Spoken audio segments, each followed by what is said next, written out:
Hello everybody, it is Ushi, or Give Ushi Headpats here, and today we are going to be doing a Fate Domination tier list. This is going to be based off normal games, not including tournament-based format games. The difference is, in tournament, there is a really likely scenario where some games you just can't win. So your masters are able to help you get second, third, fourth place, for example, that help you get more VP, aka more points in the brackets to get higher ranking.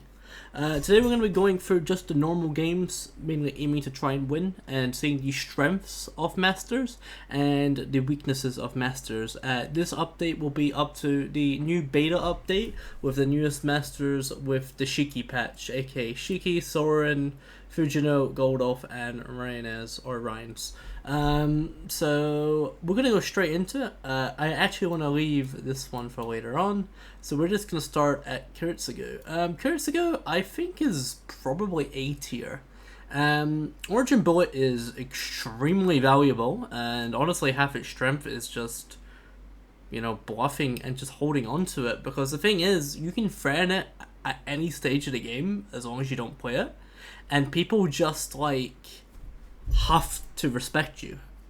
Like, when you're versing a Kurotsugu, you never want to expend too much mana.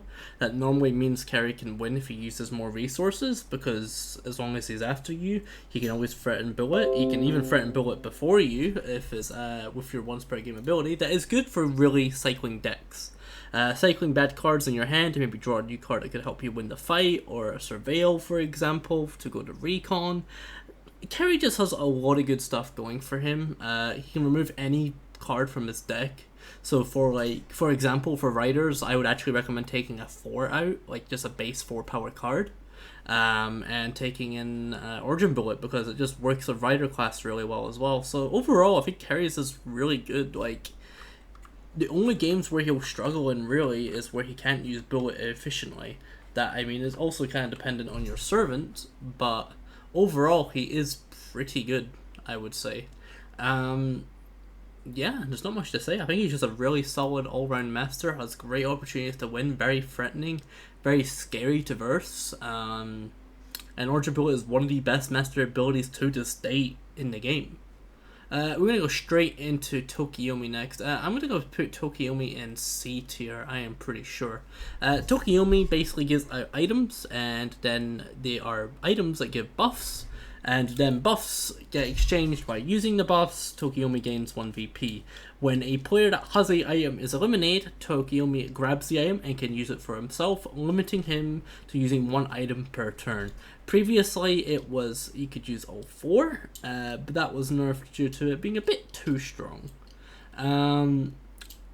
Tokiomi's in a kind of a weird spot. I don't think he's D, because having the VP gain from giving items and then just giving out the good items right at the end to people that are going to die is really nice, because you can get them for Climax, like Azov Blade or Grimoire.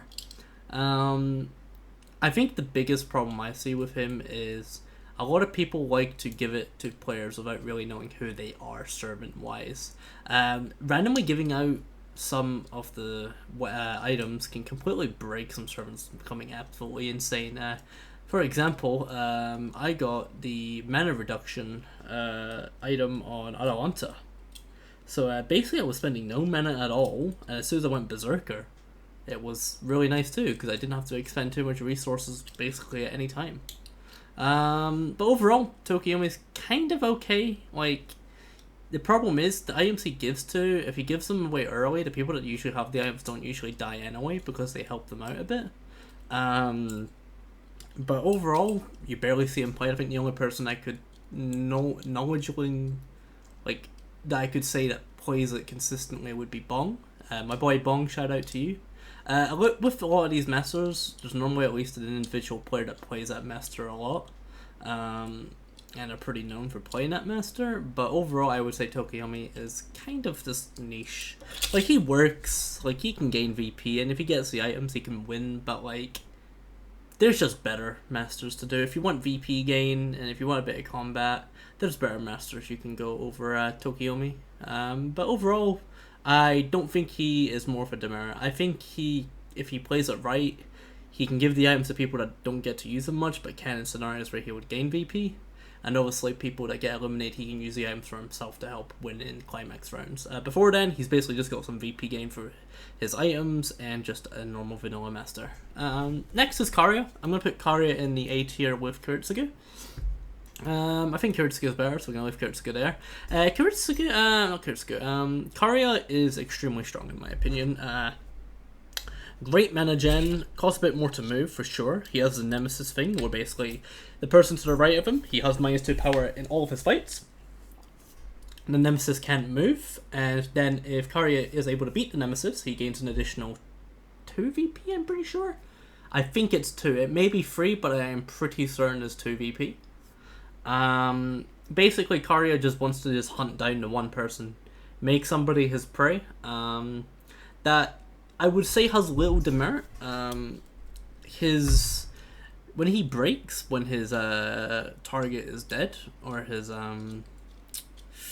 nemesis dies, he basically has to randomly shuffle from his attack cards in his hand and his skills and randomly draw them, and he has to use that card this round.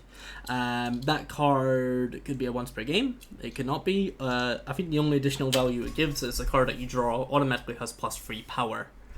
And if you can't play it mana-wise, you have to play it face down. That's really rough.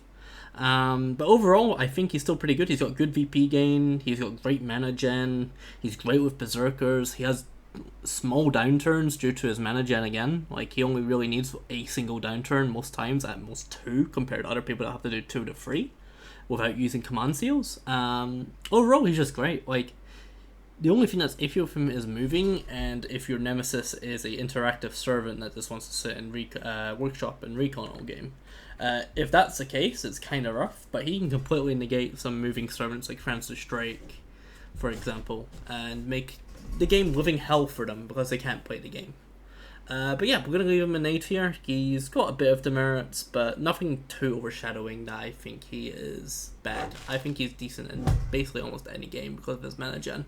Next is Kayneth. Now, Kayneth is going to be an interesting one because I think when it comes to the newer players, I think a lot of newer players think he's really good. This is just from the general knowledge. I've won 2 tournaments and played a lot of hours on this game. And I think he's pretty middle of the pack, personally. I wouldn't say he's lacking. He has got good combat power. The forced deployment sucks fucking balls. Like, that is literally one of the worst demerits you could ask for. You're basically almost forced into sometimes losing fights that you can't do anything about. And if you've got servants like Arjuna Ultra or Achilles, you're just really in for a rough time.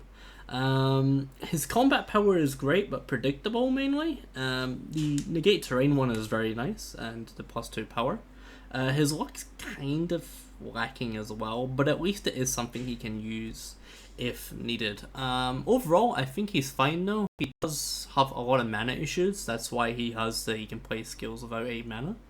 That again, many people forget about. I've forgotten about it a few times, but overall I think he's fine. Like, I don't think he's game breaking. He's very mana expensive, so any mana hungry servants can't really use his skills or use his extra on play combat attacks as well as other servants can. But overall, I think he's fine. Once you know what his combat does and you keep track of what he's used, he is pretty easy to work around. But he definitely excels in magic objectives and Fade Confrontation. Similar to another master, but I think he's just better than that other master in most scenarios as well. But yeah, I think Kayneth is pretty middle of the pack. I don't think he's bad. I don't think he's amazing. I think he's definitely a viable pick and definitely can win games. But I don't think he's as strong as people say he is, especially to the beginners of the game. Next is Waver. Okay, Waver, honestly, a lot of people would put him in C. I think he kind of is either the very high C or low D, B. What Waver gives you is not much combat power or any combat power at all other than drawing cards, but he gives you utility.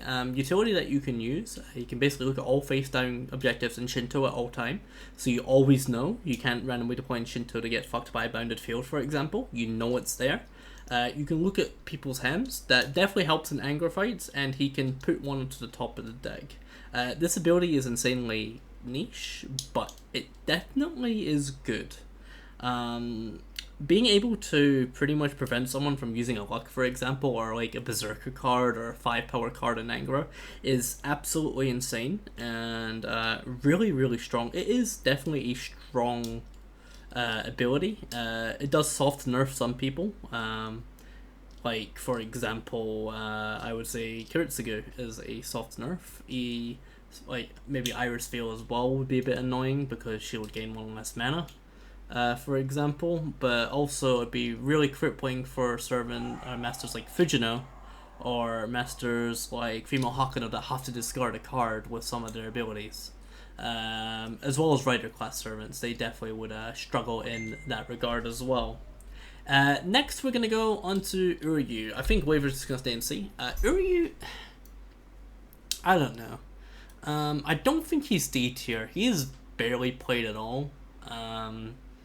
I would say he's kind of lacking though, because he's mainly a snowball character that you just don't want to rely on terrain at all, as he can get VP gain / mana gain through terrain. He cannot gain mana through the Magic Workshop, but he can activate Art of Death. Art of Death is basically, if you have the +3 terrain, for example, you can gain either 2 VP or 5 mana, I'm pretty sure. I think it's your terrain +2. So it's definitely a decent ability, but you're basically giving up combat power to do it. That means that unless you're confident in winning without your terrain, he is very awkward to play, frankly, I would say. But I think he's fine. Like, if he snowballs well and he has a really good combat servant and he doesn't need the terrain, he's very, very nice. He's kind of awkward with casters and terrain servants, though, because usually he doesn't want to go workshop too often unless he's trying to activate Art of Death, or casters want to deploy. So it's kind of like anti-synergy, I guess is the way to say it. But overall, he's kind of just there. I barely see him anymore. Nobody really plays him. I don't think he's horrible, but I wouldn't say he's average either. Again, this is opinionated, but yeah, I just let him see. He doesn't really have much combat power going for him. If anything, he has negative combat power for him, but he does have good mana gen and good VP gen if he can snowball, so he's kind of relying on his servant to do most of the power heavy lifting, but he can definitely benefit on snowballing. Next is Iris Veil. Iris Veil is either an A or a B for me. I think she's a lot better than what people say. I'm gonna go B, I think, because she does have big demerits, like Kenneth here. So Iris Veil basically can just discard her hand and gain mana equal to the card she's discarded. She can discard 3 cards, gain 3 mana, so she can spam skills like crazy. She has basically, at worst, 1 downturn. And she can basically just fight consistently, giving her more chances to win. This is very awkward with servants that rely on face cards though, because it's anti-synergy, as well as her command seals are only an outpost, so you kind of have to think ahead before using them. That can definitely backfire you in a lot of situations. I don't think she has the ability to be A, because she doesn't give combat power, but she gives a lot of mana gen that you can consistently use your skills. So I think B is in a pretty fair space, because she basically would the opposite of Kenneth, where she would never have mana issues, but she may have power issues. And obviously having command seals in the outpost phase means, sure, you can insta-recon, but you also can't really predict all the stuff that will happen. Some players may do stuff that you wouldn't expect them to do, and maybe you would need an extra CS for power that on any other master you could do it, but on Iris Veil you couldn't. So I think she deserves middle of the pack, because she's definitely good with some servants that have the power fighting, because she can consistently feed them with the mana to do that, but struggles against stuff that basically can just be her power, because she has nothing to really benefit and give. Compared to Kenneth, where he has mana issues, Kenneth has power that can definitely help him win fights that his servant would otherwise not. Male Hakano. I mean, he's just average. Like, I mean, like, what can I say? He's rock, paper, scissors. He rock, paper, scissors you. If he wins 2 and 3 times, he basically gets a power bonus. If he loses them all, he's defeated. If he beats you all, he wins. It's just RNG. Maybe it's lacking a bit, because all it is basically bonus power. And maybe a defeat check. But I'd probably put him in here. Like, he's not horrible, but, like, he's just there. Like, nobody plays him. It's just RNG. Like, if you have really good rock, paper, scissors luck, then I would highly recommend playing him. Because you can win a lot of fights that you just win because of XD, I bet you, in rock, paper, scissors. But yeah, he's what I mean. He's just average. I think. I don't think he's niche, because you can't really be niche in rock paper scissors. You basically have a potential 5 power every turn, or you can give I forgot what they call it. You can give something to them that once you get 3, you automatically win a rock paper scissors, and if you win 3 in a row against a player, you defeat them. So you basically have a defeat check / +5 power possibly. Next we're gonna go with Emiya Shiro. Emiya Shiro is gonna be our first strongest of the bunch tier. I think I may just take away this tier and add S from my honest opinions right now, but we'll see how it goes. Emiya, a lot of people think he isn't good. I mean, nobody says he isn't good, but people say he isn't as good as what most people think he is. I strongly disagree.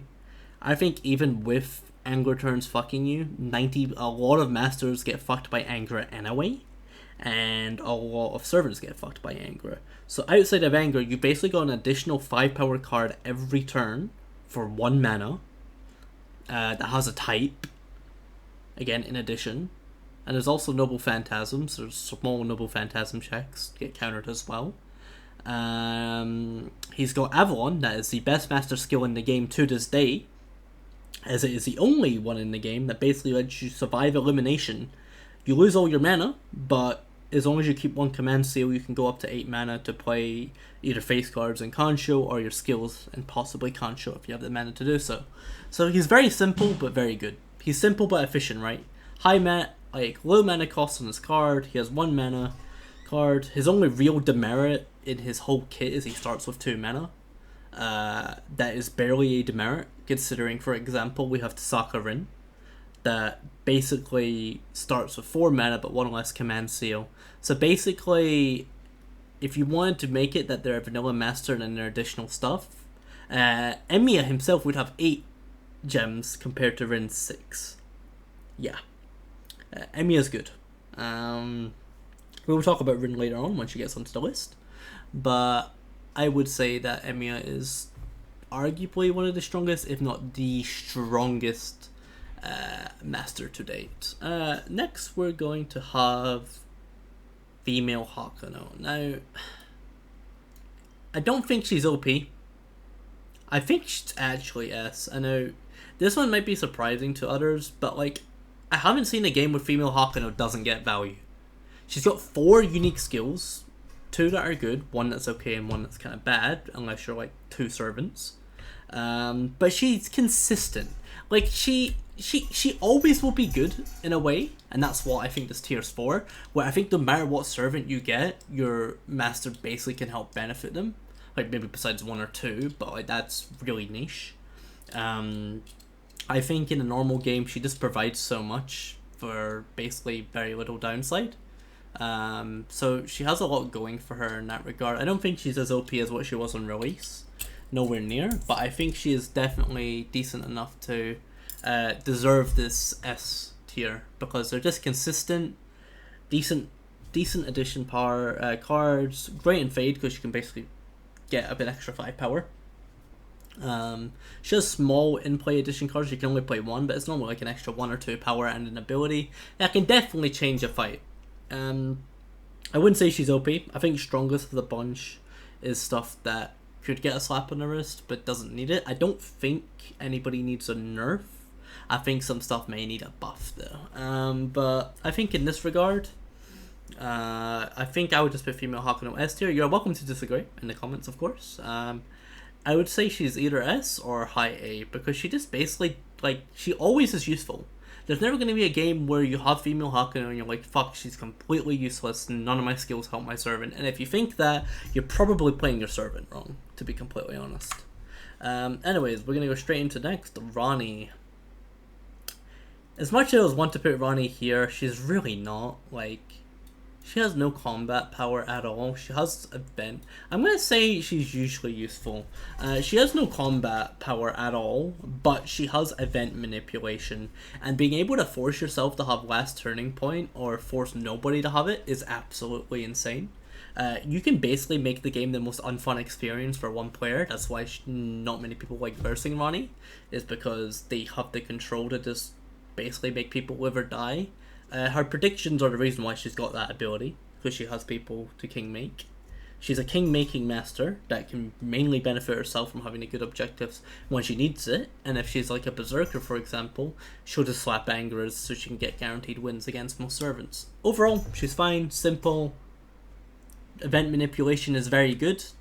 There's another person that does objective / event manipulation that we'll get into that I think is slightly lower, but I would say Ronnie is usually just pretty decent. I don't think she's game breaking or anything like that, but she's definitely good. That she definitely can win games, because event manipulation is very strong on top of having great VP gain if you get your predictions right. That, to be honest with you, is not very hard to do in most games. Like, the person in first place by the end of round 4 is most likely making it to climax anyway, and if you have a good gauge on the game, you can kind of know who's going to make climax. If they have an archer class, they're probably making it there, for example. But yeah, we're just going to leave her in A tier right now. Okay, next is Dan Blackmore. I'm just going to put him in the middle of the pack. I've seen this dude play twice. Basically, you move from the Magic Workshop to get extra terrain in either Miyama or Shinto. I think it's 2 or 4. That is pretty good. Great with terrain servants, but very bad like with assassins. He basically doesn't get contested VP if he moves into a place that has 2 or more, 2 more other people exactly. So basically, he can get fucked if he tries to gank 2 people fighting. That makes it a lot harder for him, really, because the less VP is kind of rough, but overall the extra terrain is very nice. And even though he gets a bit less VP, he prevents others from getting VP. So I still think he's very good. Great with archers. Great with his cannon servant Robin Hood, actually. And very great with terrain servants as well. So overall, I think he's fine. He also has the leisure of being able to threaten anything from the Magic Workshop, as there's no reason for him to move down if he's not going to win. But the fact that an extra 4 power moving down could definitely make a difference between you winning or losing a fight. But why would you play him when you can play something like Emiya that can do the same thing, except of having 4 terrain? He has a 5 power card. There is reasons to play Blackmore over Emiya, but there's a lot more reasons to play Emiya over Blackmore. Overall, he's pretty average. I wouldn't say he's bad. I wouldn't say he's amazing. I would say he's pretty middle of the pack. Okay, Bizette. Interesting. This is probably my second favorite master to play in the game. I'm not going to put her in strongest of the bunch. I don't think, especially not in a tournament format, I think she's probably here or here. I'm probably just going to put her S. She has good power. If you know how to work it, she's alright. I'm just going to give you a hot take for people that say she's OP in tournaments. She's very good in tournaments. But the fact that you get to pick your class in servant means that you guys, and I've spoken to Care about this, so many games that Bizette's in, people refuse to pick stuff like Ushiwakamaru, Arcwade, and Ruler Seals. Like, why? Arcwade, Bizette has very glaring weaknesses, where round 1, she's basically crippled with -2 power. Her day 2 basically provides nothing in a lot of scenarios, but VP gain if she wins. Day 3 is probably her only good day, because day 4 is when she's second weakest besides day 1. So if you know her servant, then she probably would have revealed by now. You can probably just predict to beat her. Yeah, she'll probably go all out, but if she goes all out and loses, she's just dead. Because a lot of Bizettes that know how to play Bizette will play Bizette day 3 last in turn order, and just know the person after them can't beat them. But at the end of the day, she's great and all, but there is just some servants, and mainly servants, that just kind of fuck her so hard. Like, it is so impossible to play Bizette in a game where there's an Arcwade or an Ushi, because you will get moved in on your downturns and basically force sleep again, and you won't wake up. And -15 VP on round 11 can make a difference. But overall, she still has great power. She still has the potential to use all 3 seals and win and regain them. And of course, she has good VP gen, gaining 1 VP whenever she loses a fight, on to gaining 3 VP on day 3 extra and 2 VP on day 2 extra if she wins both. But overall, yeah, she's just pretty good. I would say she's normally good in most situations. I think the only servant that's kind of iffy with her is a caster, but then again, you can probably win a fight with caster in last in turn order if you just want to change it that you're last in turn order in day 4 to force yourself to wake up. But obviously you've only got probably 2 to 3 attempts max to wake up, as it gets rough if you haven't by then. Okay, next is Karen Ortensaya. Okay, for people that don't know, Karen is my favorite servant in the master in the game. So she's probably the best master in the game. Kind of OP. No demerits at all, I promise. But in actuality, I think I probably put her top of C. I think she's very she isn't lacking for C, but she's definitely niche. She's probably one of, if not the most inconsistent master in a way, because your post reveal skill is very good, but you have to reveal. Your pre-reveal skill will either be absolutely amazing and you'll get like 6-7 VP, obviously you'll lose mana for it, or it'll do absolutely nothing and you will gain 0 VP the whole game. Overall, she's fine. She doesn't mess with some other VP gen masters, but they're genuinely just better in a way to play than Karen. Because most VP gen masters aren't solely reliant on the VP gain. Yes, I'm talking about Kazuki and like maybe Kiara a bit more so would be a bit rougher, but stuff like Kazuki and Akura can win fights. Okay, they don't need to go work. Kazuki doesn't need to go workshop. If there's a Karen there, he doesn't need to go there. He can definitely win a fight with snake cards. Okay, it's annoying, but it's definitely counterable. She's good against Archer class, but yeah, that's about it really. I think her biggest issue is once she reveals, she basically has a once per game Kansho unless she quests in turn order. Because you can force a tie, but if somebody comes in after you and beats you both, then you've just lost your whole master ability. An easy way to change this, in my opinion, to make her a bit more make sense, because I think the weird thing is now that her combat wants you to draw. That makes sense if you're wanting to draw with people that are using preparations, command seals, so you can drain the VP and tie with them and suck half of that VP out, because that's what you want to do as Karen, right? It makes sense, but you can't have both at the same time unless you're a very specific servant like Robin Hood or Mordred. So I think this even adding in of like when you use a command seal, you may hide servant name is such a tiny minuscule buff that makes her a lot more consistent and actually kind of helps use her post and pre-reveal together. Because something like Kotomini Kirei, for example, is a bit more simple in that regard, but his pre-reveal and post-reveal don't synergize together. They're separate in the way they work and they're both fine, but the way Karen works is they kind of want to synergize together because you're wanting draws. So you gain the draw VP, but at the same time, if people are gaining like prep VP and stuff like that, or command seal VP, you can suck that up with your pre-reveal. That's ideal. So I think adding a way she can have both on at the same time, besides just hoping you get Mordred or Robin Hood, because it is fun when you get them, but besides that, it's not amazing. Yeah, I think she's C though, because outside of the once per game Kansho, she has a very inconsistent skill, and then all she's got is 3 command seals. And there is times where her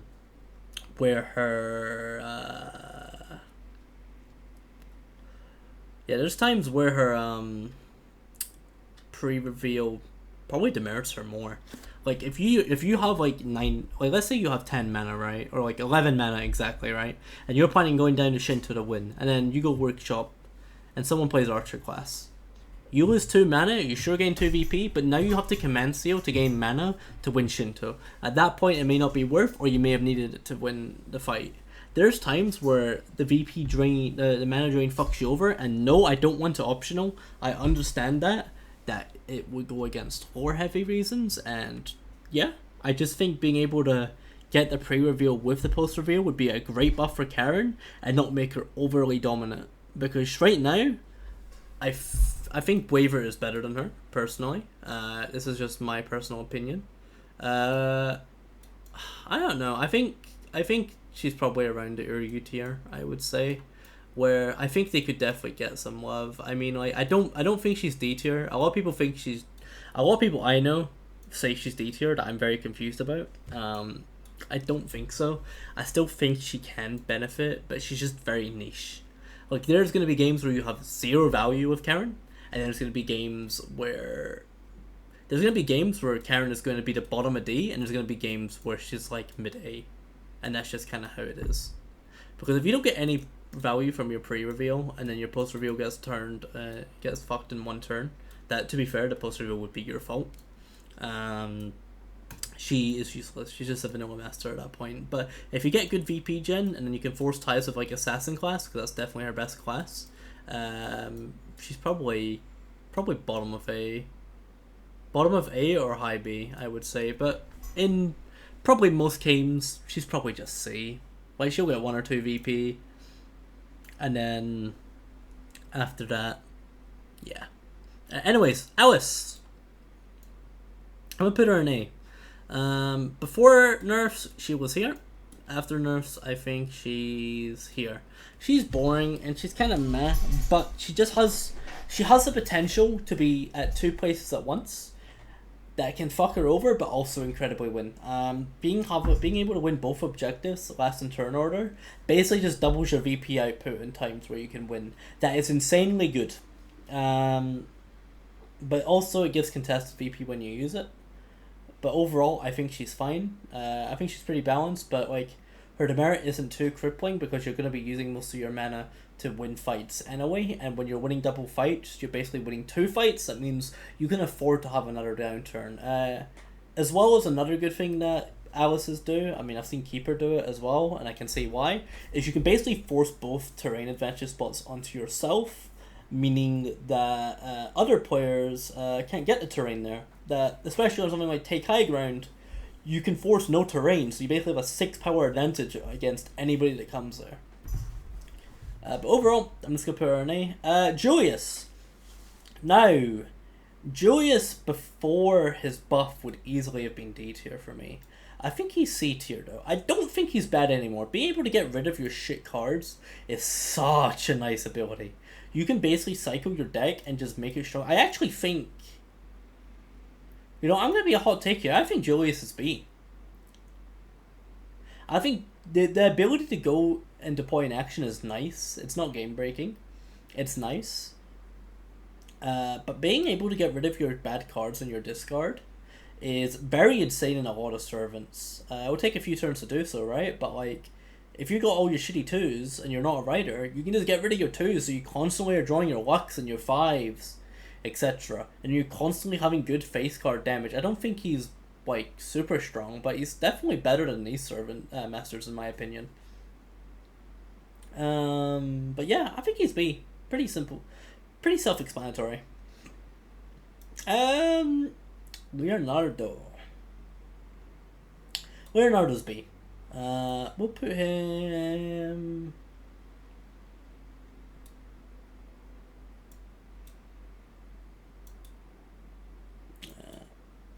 yeah, I think we can put Leonardo here. I don't think he's as good as Kenneth, but I think he's better than the others. He increases VP values, and then he's a snowballer where if he keeps winning, he constantly gains +2 and +5 power every turn. Having a consistent +5 power every turn is really good. But the problem with him is, if he's losing on the field, he's giving more VP. I have seen win and lose games simply for that. But overall, I mean, he's okay, right? Like, I think the only person that plays him consistently is Smug or Sleepy, but I mean, overall, he's fine. Like, he increases mana objectives as well, so everybody loves him for that. And he gives more VP to himself, but he also gives more VP to others, so he's just kind of fine. I don't think he needs any changes. He's average. He's middle of the pack. I mean, I'm not going to put him in A because there is a demerit where you are giving more VP to opponents if you're losing. That you never want. But being able to snowball is a very possible thing on this dude, especially if you have a servant that can consistently give you good combat power as well. So we're going to put him in B tier. Junako Kirigiri. I'm going to put her in C. I think this new buff probably makes her better than D, but like, I put her here. I put Balmacy right now. She's still not very good. Being able to hide it in combat is only really useful the first turn you show it, because you can force it for assassin class as well. So you can hide in friend like, hey, I'm gonna assassin class. When someone plays high power, you can show, hey, this special is actually +6 instead of +2 that you thought it was. That's great, but in most scenarios she isn't very useful. Kind of a demerit a lot of the scenarios, where her demerit is she has to spend more mana to get out of Magic Workshop, so she's shit with Lancers. Yeah, it's pretty much that. Overall, she's kind of fine now. I don't think she demerits more than help now. To be honest with you, I think there's only 2 that I would put in this tier, maybe 3.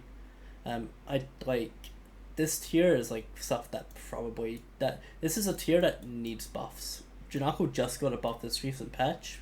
Beforehand, I'd put her here, but being able to hide through combat and being able to manipulate power in combat is pretty nice. Even adding an extra 4 power if they don't know who you are is very good. Obviously, you have to be truthful about it, but as you should be in these games.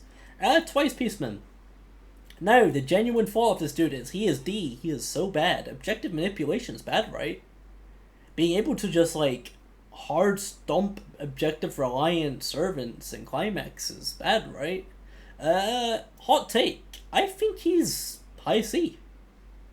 Sure, he doesn't give power, and his ability is a bit more RNG at times, but if you know you're not winning a Bring Ilya back when it shows, guess what? You can shove the Bring Ilya back in. It's not a problem. It sucks if it shows up in Shinto, but you have command seals to do that anyway. You can move objectives that is absolutely crazy. King makes so many different situations, while also hard helping your objectives. Being able to just remove a bad objective in your last turn order is insane too. Being able to get rid of bounded fields so defeat servants get fucked even more. Overall, he's good. Like, I don't see the hate of this dude. Sure, he's a bit RNG heavy, but so is a lot of stuff in this game, and he is able to manipulate it twice in round 10 and 11. So you can basically just get rid of any bad objectives in round 10 and 11. Fuck him. So yeah, he's really good in my opinion. I don't think he's absolutely broken because he still doesn't provide any power, but overall I don't think he's bad. I think he is pretty C. I think he's niche, but I think he is a top of C. I think he's better than Waver. I think he's better than Karen. I think he's better than Uryu, Janako, and Tokiomi. Yeah. I mean, we could put Tokiomi D, I think, but we'll see. We'll change it afterwards. Kiara. Kiara's average. Kiara used to be here, but Kiara's now B. She kind of got nerfed to the ground a bit. She kind of needs to be first on round 8 or she dies, unless she just keeps her servant skills. And even then she probably dies being forced to play first in turn order. Basically her best bet is having a VP gen servant or once per game servant, so she does have benefits in that regard, but she can't move down, so she can't cast a class and drain VP not drain, but take more VP from losing to someone. But inherently she also gives more VP doing that, right? But yeah, I'm kind of glad they changed that, because Caster Kiara was just kind of dumb. There is some Archer class is very strong in her, to be honest with you. So yeah, anything like double VP gain, like Chiron's a very good servant for Kiara, because you just can basically spam VP gain. You win that one fight with Snipe on your first time you reveal it. You've got Archer class, and then you just kind of cruise to Climax. I would highly recommend keeping one seal at minimum though for Climax when you're playing Kiara, but overall she's fine.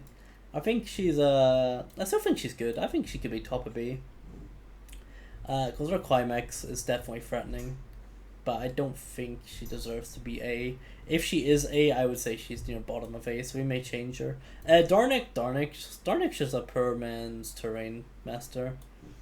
Like, yeah, we'll do this. Yeah, we'll do that. I think that Tokiomi's, when you're looking at this moron, he just gives too many good powers to too many good servants and masters, where he kind of relies on it. But he can get good. You can get it good if he gives it in Climax, right before Climax. Darnik, when he moves to a battlefield, if any unclaimed terrain advantage is there, he claims it. If he has less than 4 mana at the end of the turn, he loses 2 VP, I think it is. But if he wins the fight, he can set his mana to 4 to prevent this VP loss. Overall, he's okay. He's good with terrain servants, obviously. But outside of that, he doesn't really provide too much. I guess he does provide like an extra 1 to 3 power in these fights when somebody surveils. But I would say overall, she's fine, right? Like I think she can gain VP. She can win climax if she gets a lead and is able to set up for a turn. And depending on her servant, she can have a good servant combo with her master skills. But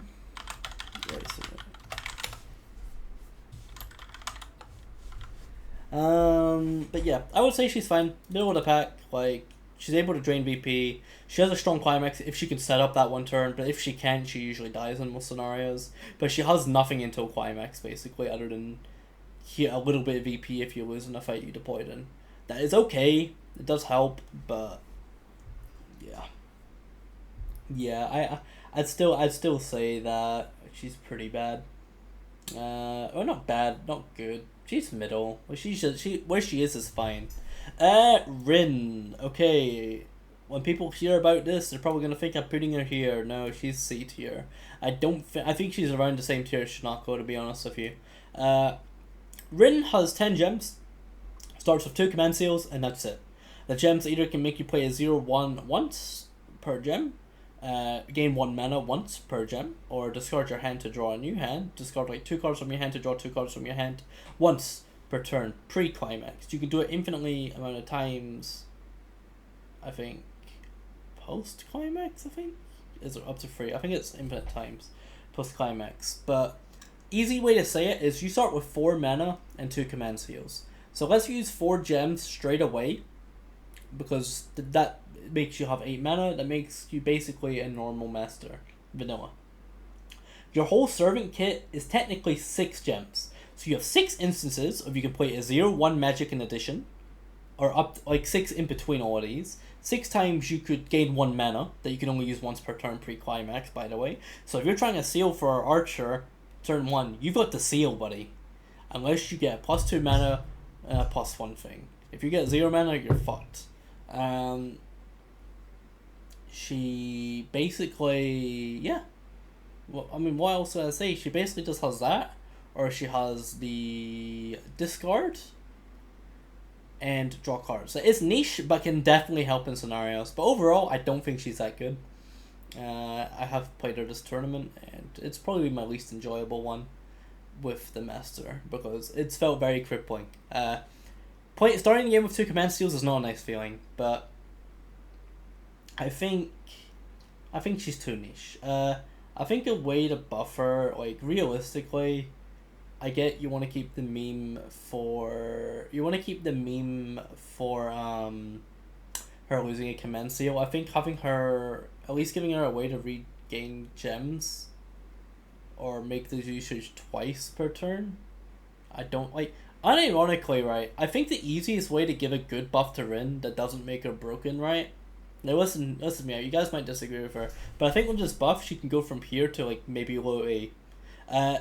Why does she need to make it the climax to use all her stuff, like consistently? I think she should be able to play 3 Gandirs from turn 1. She only has 10 gems, so she can't consistently spam it every turn. If she wants to play 2 Gandirs to win a fight, let her play 2 Gandirs. I think that's a fine buff for her. Make her only start with 2 seals, right? But make it she can play 2 Gandirs or spend 2 gems for mana on round 1. And I think that's fine. Force yourself to discard your whole deck to get the cards you need. It's probably going to cost you 2 to 3 gems. Guess what? You don't have them forever, and if you use them all early, that means you don't have anything for climax. And I think that is fine. I don't think she needs to be limited to only using 1 per turn. Like 1 instance of the use per turn. I don't think she needs that demerit. I think she can just use them all at once, and she's fine. But for now, she's low C. I think she's worse than all the other masters here. Maybe besides Tokiomi. Fiore. Poor Fiore, man. She really got fucking gutted, huh? I didn't think she was too bad until I actually gave her a read. Bison who's playing the shit out of me. Was fun. Yeah, she's pretty average, bro. I don't think she's D. I don't think she's C. I think she's B. Like, she has the kind of problem where she has good combat still, but it's so crippling mana usage that a lot of the time it's kind of iffy. I think the only difference is this has crippling mana usage, this has forced deployment and bad mana usage. So Fiore's just kind of B right now. I don't think she needs buffed. I think people that say that Fiore needs buffed hard is people who played Fiore before and kind of relied on her to win games. Yeah, I think old Fiore was the equivalent of ELO inflated players in League. Don't worry, cough. I think easy change is, I think with all these changes, just make her you can just give her circuits, gain 2 power per skill card for the 1 mana cost, and with that I think she's fine. I think with that she'll become A tier again. But for now, she doesn't need any changes. I think B's fine. And she works fine as it is. Oh, Mr. His Fiore's brother, Colas, that's his name. I kind of forgot it. He's gonna say, like...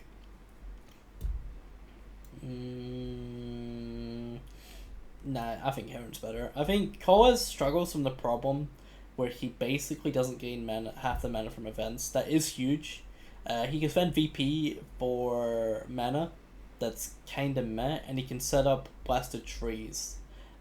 Blasted Trees only affect basic attacks, and is a 4/6, I think? Or they may have changed it to 3/6. I think they changed it to 3/6 recently. If they changed it to 3/6, I think I'll put him here. If it's 4/6, I put him here. So I think he only goes up like 1 or twice. I think I just respect the value that Waver gets. We'll put Waver over twice, but I think that's about it.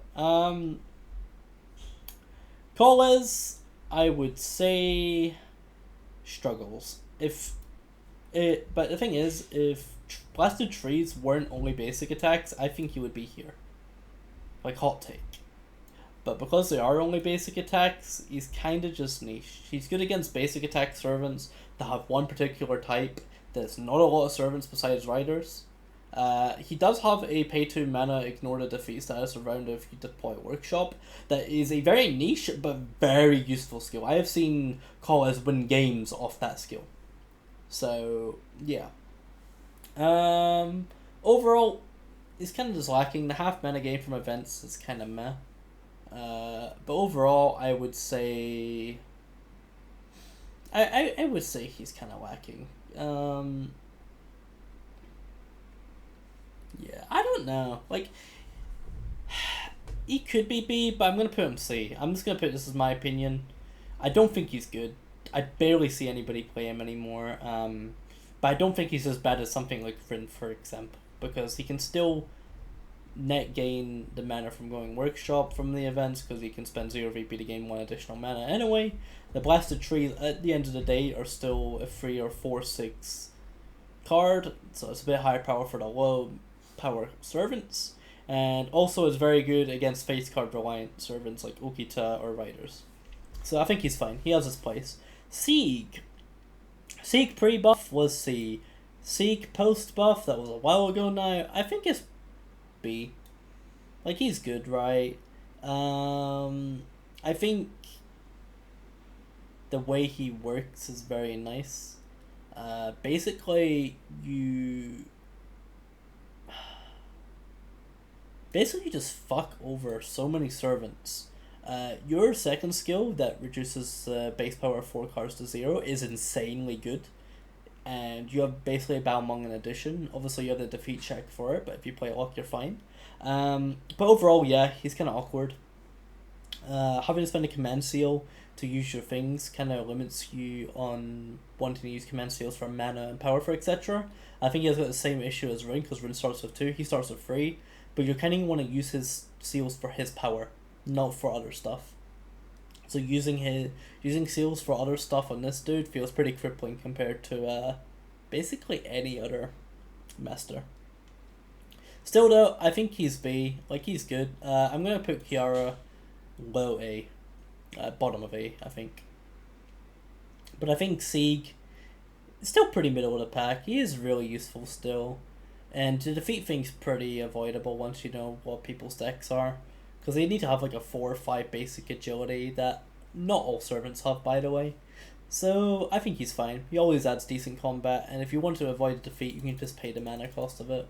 That not always is viable. Okay, reworked Amakusa.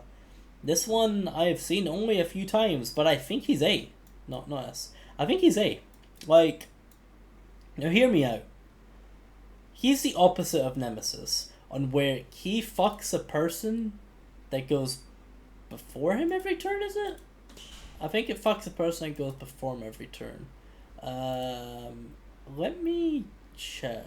I think it is. I'm pretty sure it is. We're just gonna say it is. If it's a person after him, I think he's still pretty good. But you basically force him to be your bitch. When they win a fight, I think you gain a bit of VP. And you basically just fuck them over whenever you want. They have to spend a command skill to ever come into your battlefield pre-climax. That is so deterring on so many stuff. He's very annoying to verse. And being able to control the person that goes before you every single turn is so strong. And if it's even controlling the person that goes after you, and if it's a person that goes after you, forcing them to use the seal to come to you is fucking insane as well. Because they're not going to want to do it. Meaning that they're going to be less incentivized to come to your battlefield and fuck you over. So it's a win-win either one I see it is. He doesn't provide too much besides that. But yeah, I think he's fine. I mean, put him bottom of A. But I think he doesn't really have the merits like these guys, really. Shishigo. I think Shishigo's A. Actually, no, Shishigo's B. Shishigo's B. Sieg's A. Amakusa's A. I think we go Shishigo. Shishigo, it works insanely well with Archer's casters. You can get some insane power with some servants like Brynhilder, but other than some certain niche ones, other than some servant niches, he's kind of meh, to be honest. Like, he's good. You could play Shishigo any game, and sometimes you won't use his master ability, but his master ability won't fuck you over at least, and that's the important part. Okay, on to the next one. I know this is meant to be in depth, but some of these are just hard to explain how they're good / bad. Okay, female Ritsuka. Honestly, I mean, she's a demerit. I think in a lot of scenarios, having 2 different decks is so crippling because it just fucks the synergy with your servant master. Sometimes they don't work together. You can have a berserker with rider class, where your berserkers are in the way of your rider class, and then your 2s and 3s are in the way of playing berserkers. So it's very awkward in that regard. Servants aren't made to have another servant with them. Cough cough, I'm just going to put you there while I'm talking about that. Yeah, I don't know. I think sometimes she can be alright, but like, she provides nothing besides having a second servant, and even then you've got to switch in and out, and you have to discard your hand, meaning you have to discard your hand while swapping, and discarding your hand while swapping means you don't know what hand you're gonna have. You could swap to the rider and pull 3 berserker cards. Like, what the fuck are you gonna do then? So yeah, it's not very good. I don't think female Ritsuka's very good. She's a fun one to play. She's definitely a 4 fun one. But outside of very few scenarios, I don't think she's good. Alright, male Ritsuka. Male Ritsuka's pretty niche. Nice middle of the pack. He's RNG. If you roll good, I think he's A. If you roll bad, I think he's C. If you roll average, I think he's B. So, no. If you roll average, I think he's B. So I think we're just going to leave him there. I don't want to talk about Gotcha Man too much. He rolls cards. He can spend mana to force it. He has cards that help him. He has cards that fuck him. He has cards that are just mediocre.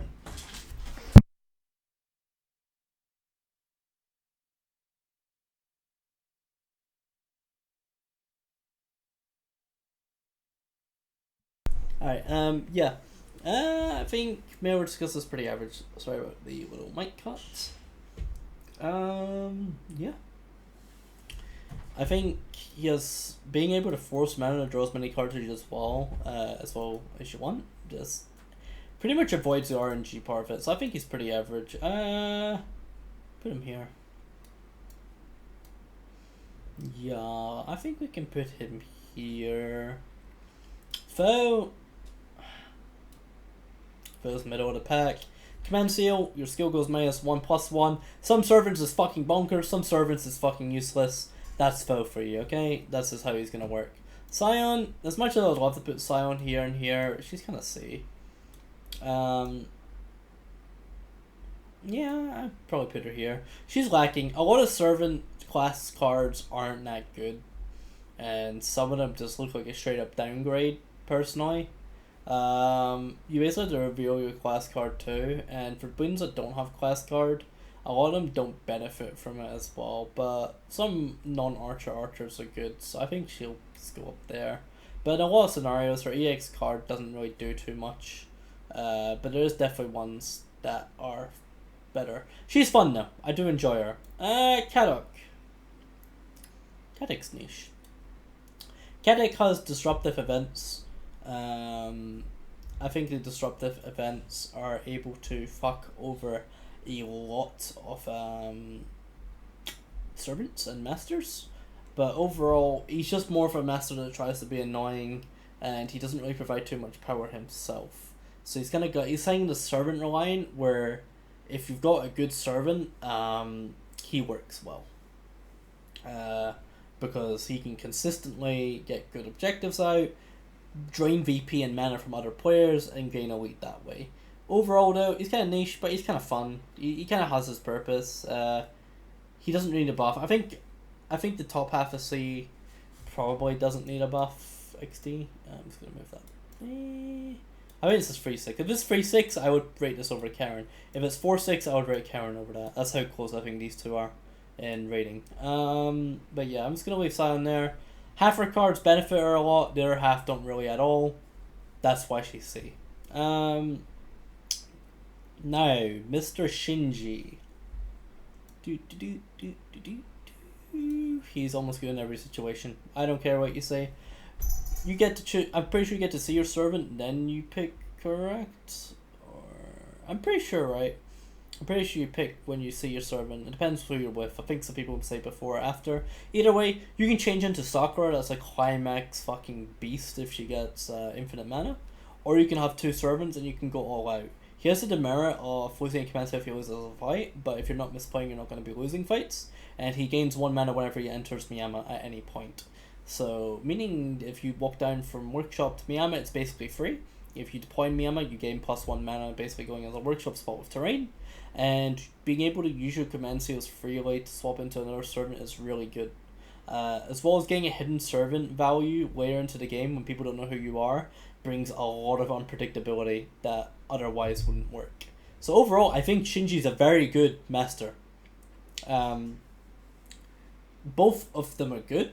The demerit is losing a command seal when you lose a fight, but again, outside of like Ushiwaka Maru roller seals that can fuck you over, he's just kind of solid. Like, there's not many games where if you pick Shinji, you're gonna be like, oh, Shinji's shit here.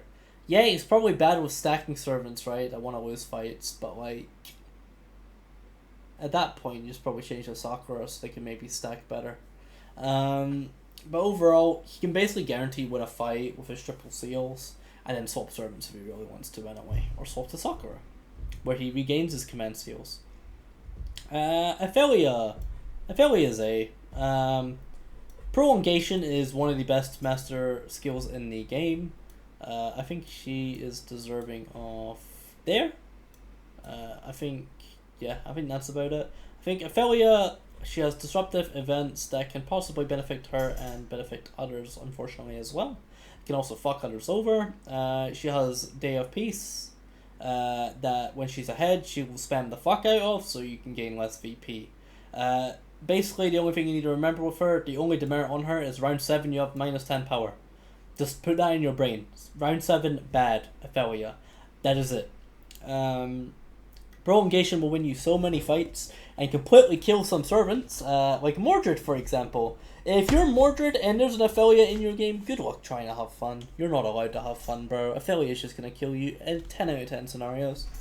But yeah, she's A. Akuta.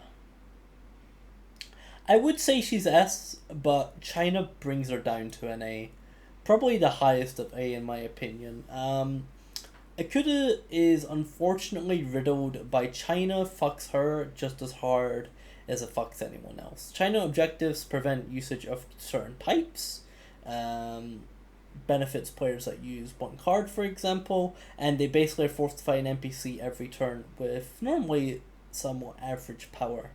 Akuta wants these to win, but sometimes she can't really control that. If she wins, it's nice, but if China wins, she gains 3 VP and she expands more. The 7 VP can be a demerit on the fact that other players can get it too, but you usually want to Eternal Lament when that occurs. Eternal Lament is an insanely strong skill, by the way. It is a 2/4, actually it's a 3/4? I think it's a 3/4. It's a 3/4. It's a 3 mana 4 power card that reduces all of your opponent's attacks by 2. That's insane. It's insane. She loses it, but she can gain it back once she loses a fight in a future round. Very good skill, good unreliable but decent VP generation, but she can normally just win fights by herself because of Eternal Lament. That just makes her like better in most scenarios than most combat masters. But I can't really put her here because China fucks her just as hard. But fuck it, we'll put her here. China fucks her though. That's the only thing. China can fuck her, but other than that, she is basically the best Lost Belt Master today. Spoilers because we have 2 more Lost Belt Masters. But yeah, Pepe. Pepe's pretty average. I don't think he's bad. Like, he isn't bad. Like, he is just there, I think. I think he's probably around, he's probably around here, I think. Yeah, I think he's probably around here. He has an on-demand surveil with plus power. That's always really nice.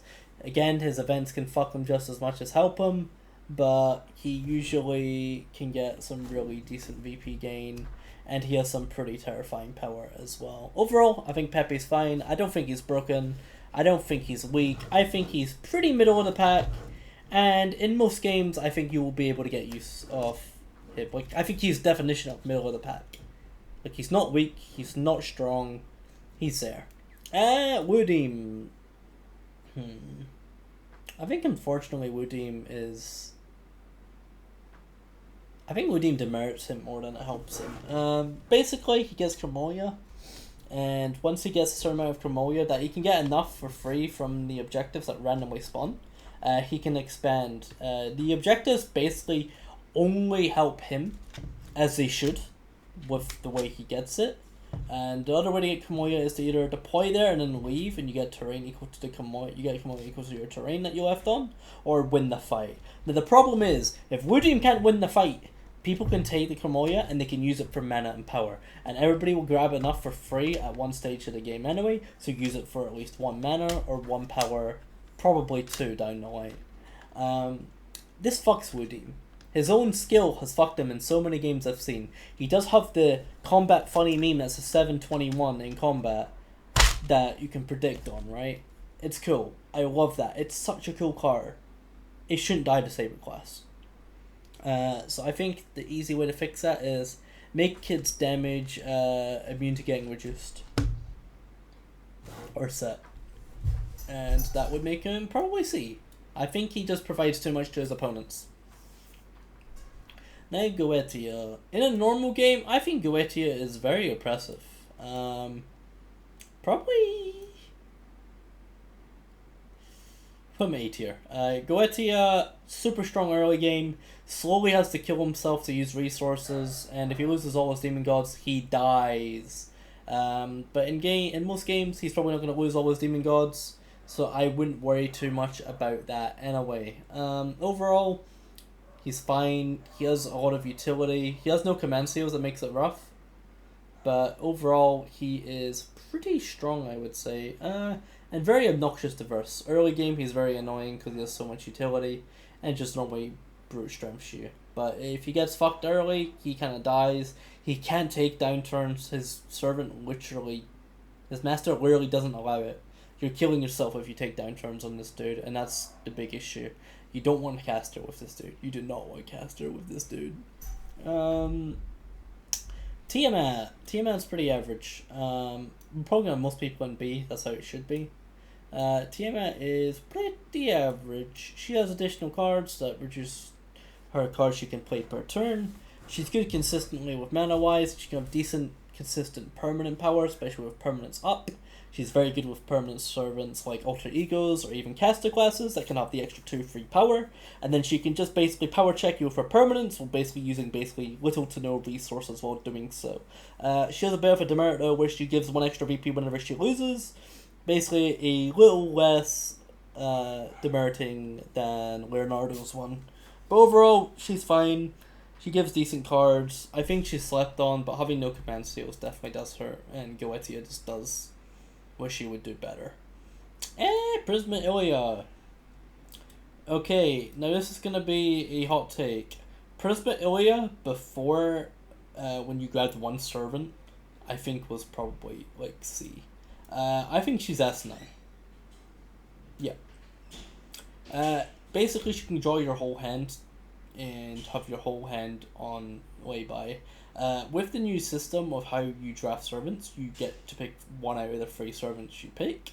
And with that, you get these strong combos a lot more.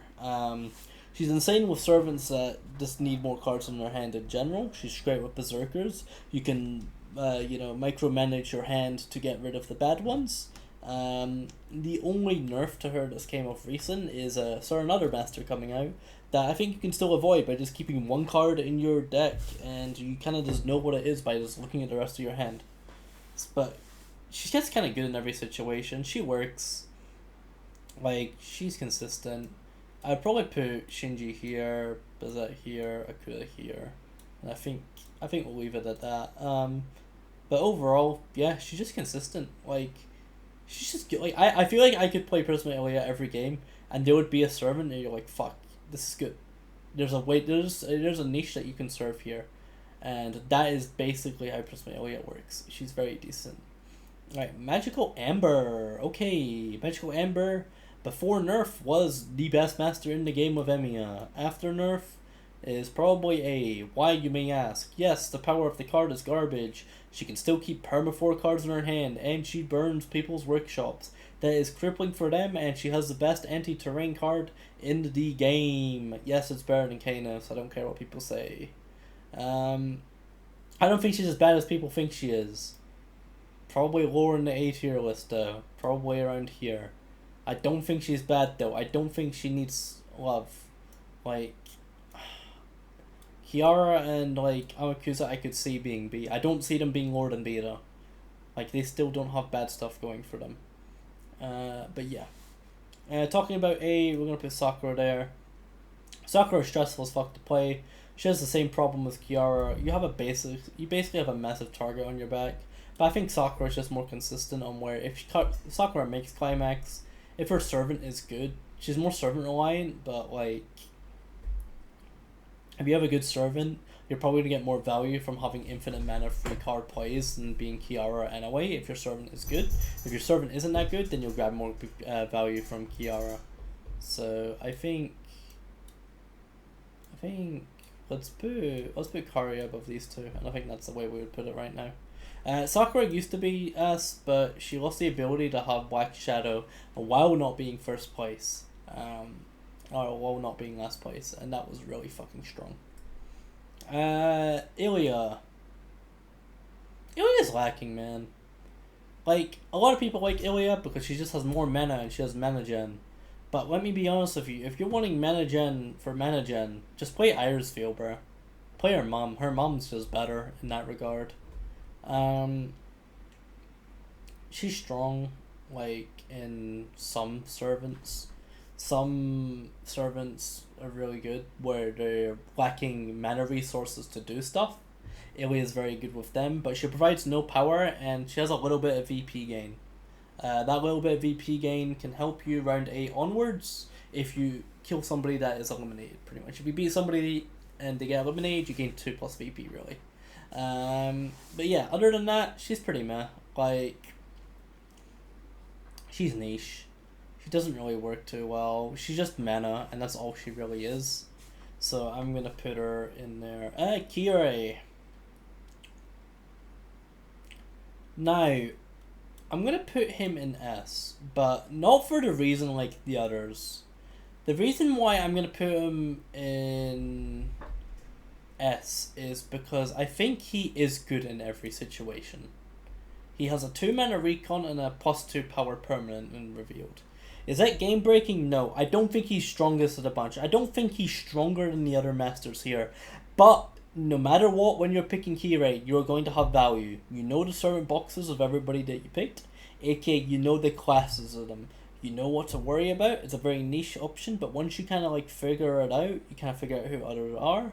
You kind of know extra classes like rulers, or you know alter egos, for example, that you can predict. Overall, he's consistent. Like, you're never gonna have an issue with Kirei.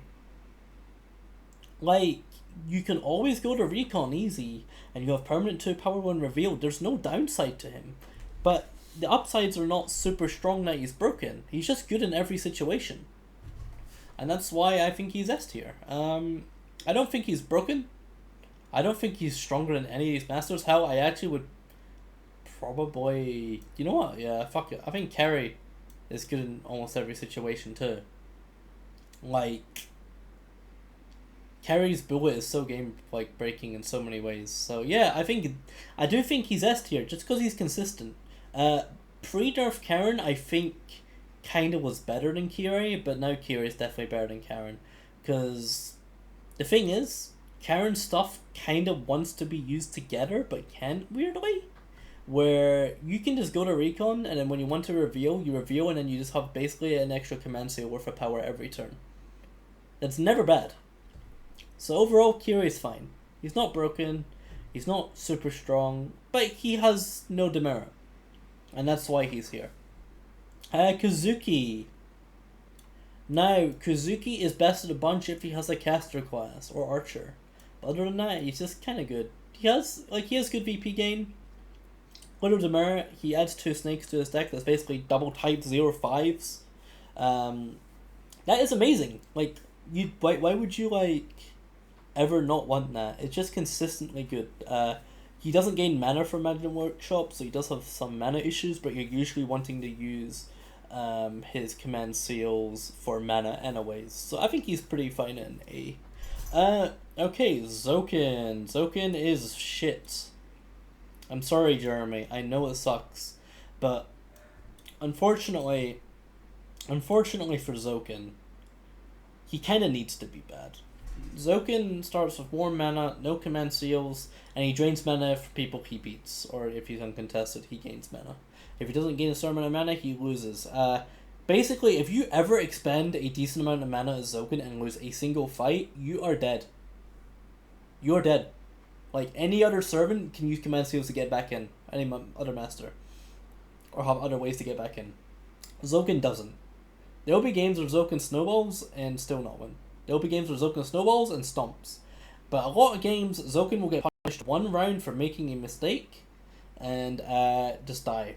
His only real upside is that you can play Noble Phantasms and Angra, because he basically loses 2 VP and Angras if he doesn't win a fight. So he needs to start being able to play MPs, but then again, he uses mana. And guess what? If people use their mana and he doesn't get enough mana, he loses VP anyway. So he kind of just is bad. But like, yeah, sure, being able to play MPs in Angra is threatening, but if your servant doesn't have good MPs anyway, it doesn't matter, right? So overall, he's kind of bad. At least I think there is, with Sanzang at least, I think he can go up to A. But, and I think Jeremy would probably agree with that, but I think the fact that there is one servant in the game that makes him a A-tier master, and everything else that makes him more of a demerit, is kind of rough. But yeah. And then the next one, I think she's the top of D. I actually think Taiga's better than these masters. And if that's not saying something, I don't know what else is. Taiga starts with 3 mana, and if she wins a fight, she gives you a stamp. The stamp gives you a permanent +1 power, and she gains 1 extra VP. Having that VP will help you in the short run to make it to Climax, because I think Taiga can realistically get Climax. But post-Climax, she's giving plus power to people that are also there, and then she's just got nothing to really help her win. So she has the VP gain, but she doesn't have the power to do it. And also starting with 3 mana is very awkward. Kind of like Emiya, she kind of relies on getting a +2 mana objective to really do anything. But except, difference is, they both have the mana demerit. Taiga's mana demerit is because she can give VP and give power to other players. And Emiya's demerit is because he has a I don't get eliminated this round and a 1/5 in addition. I'll let you tell me what one's stronger. And here's the new 5 ones. Okay, we're gonna go in. We'll go with Soren first. Soren's middle of the pack. I think Soren's good. I think Soren can probably say. I think he is the better. I think he's the best terrain master we have. If he deploys on a terrain spot, he gets permanent terrain there, and that is his terrain at that objective. Very cool, very interesting master. You made a good terrain master. It only took like 3 of them. He works. His quote-unquote demerit is actually more of a buff in a lot of scenarios. You can kind of just spam his luck and spam his luck in his deck, making him permanently have luck. That is extremely useful, by the way. But yeah. Okay. 4 more to go. I think Gordolf is also D. We have a lot of Ds here. Gordolf adds 2 0/2s to his deck that have unique combat if you want to fight, gain 3 VP. But he replaces the 2 strongest basic attacks. If your deck is really weak, he can probably discard one of your lucks. He's probably discarding both your 5 power cards for 2 0/2s that only give you more VP if you win the fight. And unless you're a Rider class, if you're a Rider class, I think Gordolf is B. Unless you're a Rider class though, he normally is just taking your best cards and adding fodder that you don't really want to play because you're never going to win fights outside of Fate Confrontation on it. And even then, there's masters that are better at Fate Confrontation, like Kaneth or Rin, for example. There's just 2 that I gave off from the top of it. Even probably Janako to an extent with her preps, etc. Fool's Gambit, the +2 outpost total power, and you can't move and you lose VP if you lose. I don't think that's ever worth it other than 2 situations. One, you have 0 VP, so there's literally no VP you can lose. So you might as well just add the extra command seal worth of power in. But if you're wanting to use it every turn, why don't you just play Kirei and reveal and just get 2 power per turn and not have to risk losing 2 VP because of it? You get what I mean? Way to fix it is let Gordolf actually pick the cards or give Golf Punch agility and strength, because right now it's only strength and it's just kind of bad. I think Fool's Gambit only needs 1 of the demerits, and yeah. He's just pretty bad. Like, his cards aren't that good unless you're a Rider, and they kind of just make it harder because you're losing your best cards that would normally help you win the anger fights or the early game fights, where instead you replace with Golf Punches and you've got to hope for good objectives plus decent terrain. You can definitely get some good VP if he's Rider though, but it being unique combat is weird because he can't play both together and gain 6 VP. That I understand why, but I don't think he's strong enough to merit it. But it's scary with Rider, and I understand that. Alright. Reigns. Reigns is good in almost every situation. I don't think she's bad. She has 3, what are they called? I forgot what they're called. She has 3 cards that she can put onto her hand.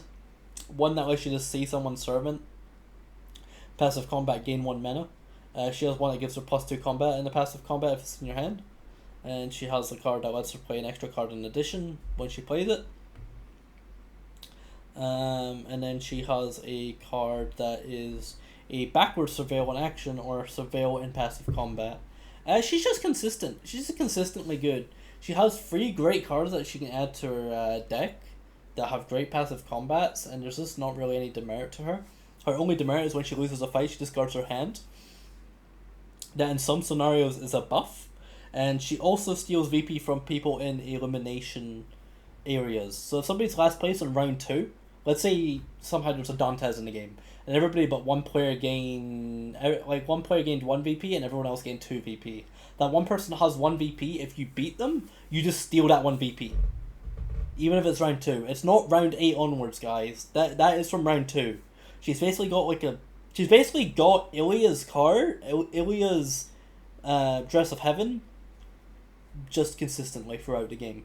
It's basically the same because the conversion is they lose 1, you gain 1. That's slightly worse for you, but you have it since round 1 compared to her having it since round... We basically have it since round 2, considering she gets it at round 8.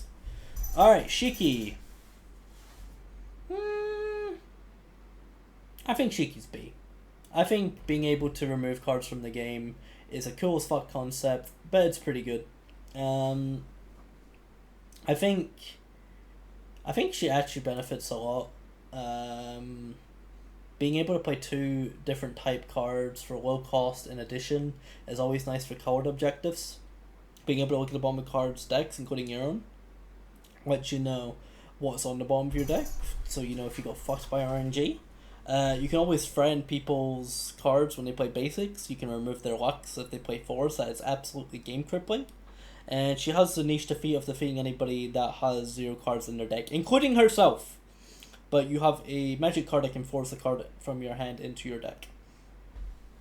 It's pretty expensive to get her, but I think she's fine. She might be a bit annoying to verse, but she seems pretty balanced.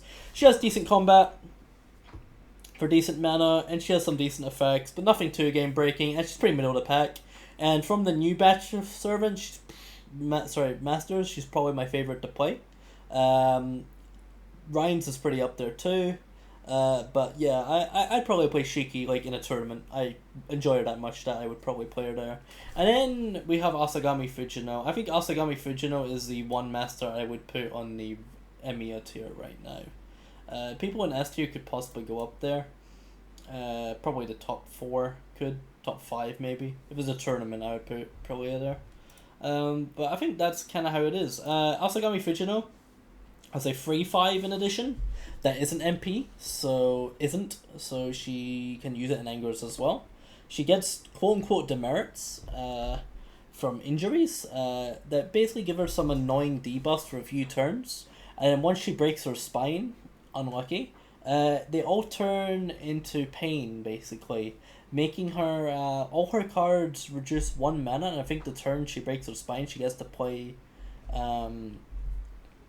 her free 5 in addition for free in combat or something like that. That's insanely well. And then basically for the next 5 to 6 turns, she can play cards for like 4 mana cheaper, than 3 mana cheaper, than 2 mana cheaper, than 1 mana cheaper. That opens up so many broken combos, and considering you're not going to set that up until the start before climax, is insane.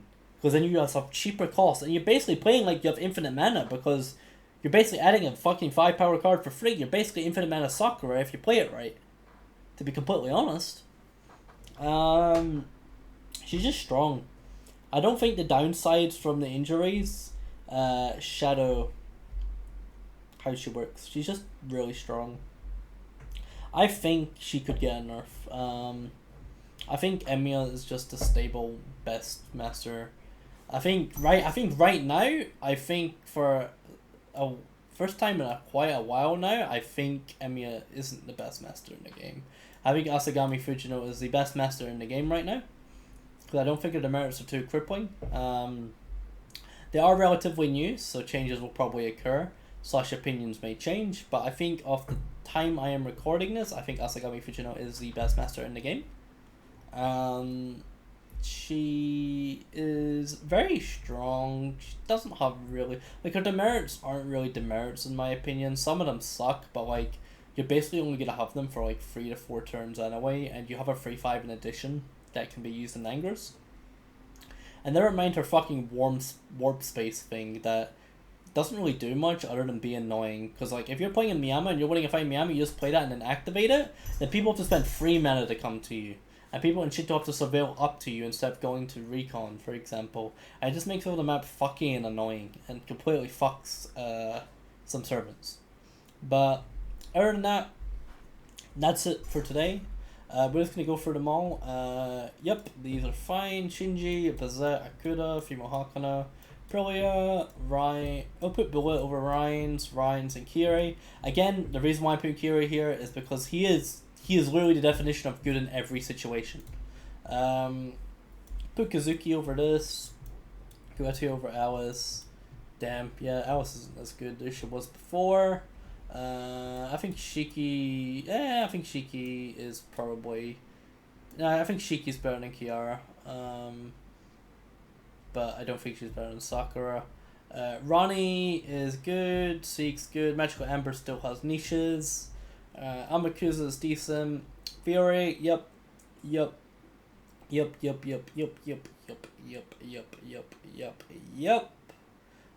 Lacking / niche, yeah, I would kind of stay with this.